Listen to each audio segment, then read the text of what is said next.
எந்த ஒரு மதரசாவும் தீவிரவாதத்தை, தேவையில்லாத காரியங்களை ஒரு நாளும் கற்பிப்பது கிடையாது. மதரசா என்பதை மனிதர்களை மதித்து நடக்க வேண்டும். மனிதர்களை அதை அவர்களுடைய அனைத்து காரியங்களிலும் உதவியாக இருக்க வேண்டும் என்பதுதான் எங்களுடைய மிக தெளிவான நிலைப்பாடாக இருக்கிறது.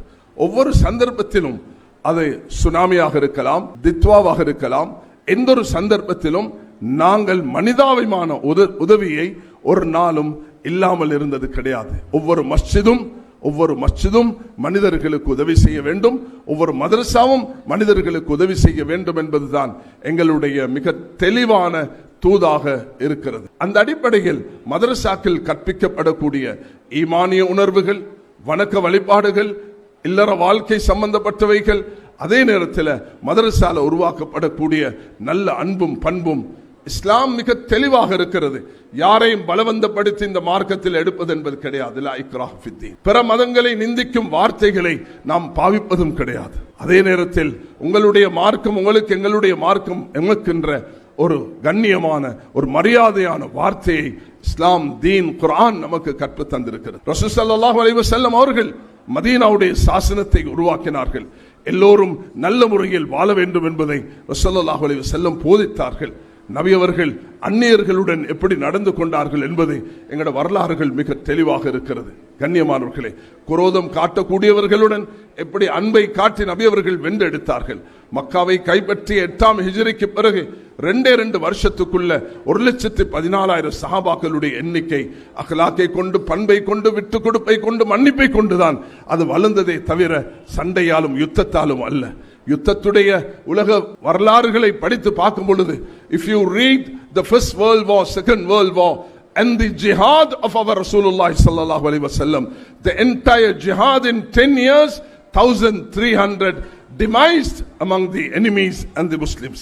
But first world war, second goes to 70 million. I had an ambition to go to Hiroshima in 95. I went to that place where it was bomb blasted and how people were affected in Japan. I went and did some dawah in that place, how we can see the mercy of our beloved Rasulullah sallallahu alaihi wasallam can be shared. Rasulullah alaihi wasallam அவர்களுடைய இந்த தீனில், மக்களுடைய இந்த பயணத்தில் இந்த ஜிஹாத் என்ற வார்த்தை தவறாக, கொச்சையாக பயன்படுத்தப்படுகிறது. ஜிஹாத் என்பதை மனிதர்களை கொண்டு குமிப்பதல்ல. 10 வருடம் அந்த யுத்தத்தில் 1300 பேர் தான் கொல்லப்பட்டார்கள். முதல் மகா யுத்தம், 2வது மகா யுத்தத்துடைய எண்ணிக்கை எடுத்தீங்க என்றால் 7 கோடி 8 கோடியை தாண்டுகிறது. இந்த தூதை முஜிபுர் ரஹ்மான் போன்றவர்கள் பார்லிமெண்ட்ல பேசும். இதை தயாரித்து நான் இங்க பேசுறதை நீங்கள் பேச வேண்டும். ஒரு முஸ்லிம் என்ற அடிப்படையில் இதை தொகுத்து நீங்கள் பேசினால் தான் உலகத்துக்கும் தெரிய வரும், மக்களுக்கும் தெரிய வரும். சமூகம் என்ற அடிப்படையில் முஸ்லிம்கள் என்ற பார்லிமெண்ட்ல இருக்கக்கூடியவர்கள் ஒரு கடமைப்பாடு ஒன்று இருக்கிறது. அவகாசங்கள், சந்தர்ப்பங்கள் ஒவ்வொரு விஷயத்தில் வரும் பொழுது அவர்கள் அதுக்குரிய தெளிவை கொடுப்பது மிக அவசியம். மற்ற நாடுகள் எடுத்தீங்க என்று சொன்னா, if you see in the countries in the world, there are Jewish, Christians, Muslims. All three are followers of the books. Jews, the followers of Moses, Christians, followers of Jesus, and they are the majority in the world. All are followers of the book. Our country is not that. Therefore our brethren Buddhists are very respected people. They loved us, we love them. There are certain elements who created this unwanted doubts among Muslims and others. It is our responsibility to share our values in 4 ways. Number 1, introduction. Number 2, understanding. Number 3, tolerance. Number 4 is supporting.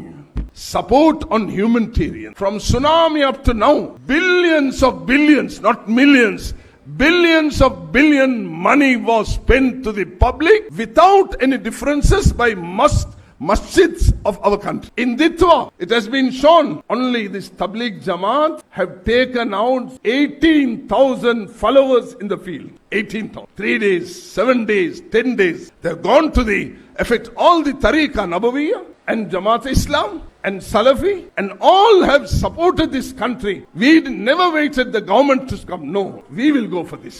This is our attitude, what we are teaching in madrasa. எங்கட மதரசாக்கள் கற்பிக்கக்கூடிய ஒரு முக்கியமான விஷயம் தான் மனிதாபிமான உதவிகளை நாம் செய்ய வேண்டும். மனிதாபிமான உதவி, அதை அது நாங்க செய்தோம். எங்க சுனாமியிலிருந்து ஆரம்பித்து இன்று வரைக்கும் செய்து கொண்டு தித்வா உடைய இதுல எந்த வேற்றுமை இல்லாம, எந்த ஜமாத்துடைய வேற்றுமை இல்லாம எல்லாரும் களமிறங்கினார். தரீகா தன்னுடைய பாரிய பங்களிப்பை இந்த நாட்டுக்கு செய்தார்கள். நபவியாவுடைய ஷேக் அவர்களுடைய வழிகாட்டல்ல ஆயிரக்கணக்கான மக்கள் வந்தார். அதே நேரம் ஜமாத் இஸ்லாமும் மற்றவர்களும் சலபிகளும் இன்னும் எங்களுடைய தப்லீக் ஜமாத்துடைய சகோதரர்களும் அந்த ஒரு மாசமாக 3 நாள் ஜமாத், 7 நாள் ஜமாத், 10 நாள் ஜமாத் எல்லோரையும் களமிறங்கி 17,000க்கும் மேற்பட்டவர்கள் களத்தில் வேலை செய்தார்கள், சுத்தம் செய்ய.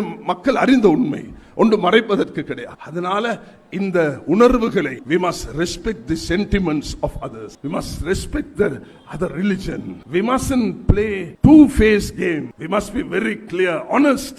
I am going to do this for this country. The day we will tell that Almighty will connect the heart, connecting the hearts in the hand of Almighty Allah, He will definitely connect. அதனால நாங்க மிக தெளிவாக ரெண்டு முகம் உள்ளவர்களாக இருக்காமல் தெளிவுள்ளவர்களாக இருக்க வேண்டும். எங்களுடைய தீன் நமக்கு தந்திருக்கக்கூடிய இந்த நியமத்துகளை நாம் மதிக்க வேண்டும். மதரசாவுடைய இன்று பட்டம் பெற்று வெளியாகக்கூடிய இந்த ஈமானியாவுடைய இந்த மாணவர்கள் பாக்கியவான்கள். அல்ஹம்துலில்லாஹ், உங்களுடைய அதிபர் சைஃபுல்லா ஹஸரத் அவர்கள் ஜமியத்துல் உலமால பாரிய பங்களிப்பு செய்யக்கூடியவர். அதே நேரத்தில் இந்த மதரசாவுக்கு பல வருடங்களாக தியாகம் செய்திருக்கிறார்கள். அவர்களுடைய இந்த தியாகங்களை கபூல் செய்து அல்லாஹ் இந்த தூதை, இந்த ஒற்றுமையின் தூதையும் இந்த சகவாழ்வுடைய தூதையும் இந்த நாட்டு மக்களுக்கு எத்தி வைப்பது எங்களுடைய ஒரு பாரிய கடமையாக இருக்கிறது. அதில் நாங்கள் கவனம் செலுத்த வேண்டும் என்பதை மிக பணிவாக நான் வேண்டிக் கொள்கிறேன். எங்களுடைய கடமைப்பாடு ஒன்று இருக்கிறது.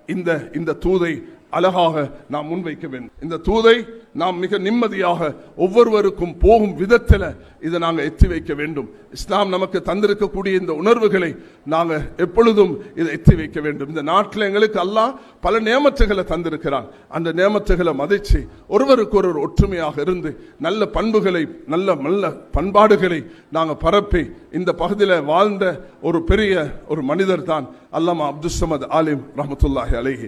அவர்களை எப்பொழுதும் ஞாபகப்படுத்துவதில் எனக்கு மன சந்தோஷமும் அதோட கண்ணியமும் இந்த சபையும் இந்த நாடும் எப்பொழுதும் அவர்கள் 1973 89 வரைக்கும் ஜமியத்துல் உலமாவுடைய ஒரு நீண்ட கால தலைவராக இருந்து அவர்கள் ஹசனியாவுடைய மதரசாவை ஸ்தாபித்து இன்று அவர்களுடைய குடும்பத்தை ரதா ஹதரத் அவர்களும் எங்களுடைய மசீர் ஹதரத் அவர்களும் இந்த பணியை செய்து கொண்டிருக்கிறார்கள்.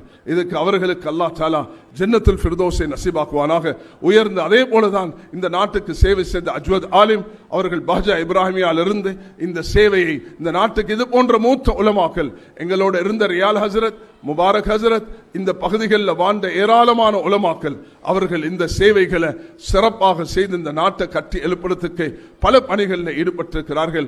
அல்லாஹ் தஆலா இந்த மதரசாக்களை சிறப்பாக்கி இந்த மதரசாவுடைய பயணத்தில் மிக அந்யுன்யமாக அழகாக நாங்கள் பழகி ஒற்றுமையையும் சகவாழ்வையும் கட்டிப்பிடிங்கள். ஒற்றுமை எங்களுக்கு மத்தியில் வேற்றுமை இருக்கும், அதுக்கு மத்தியில் நாங்கள் ஒற்றுமையாக இருக்க வேண்டும்.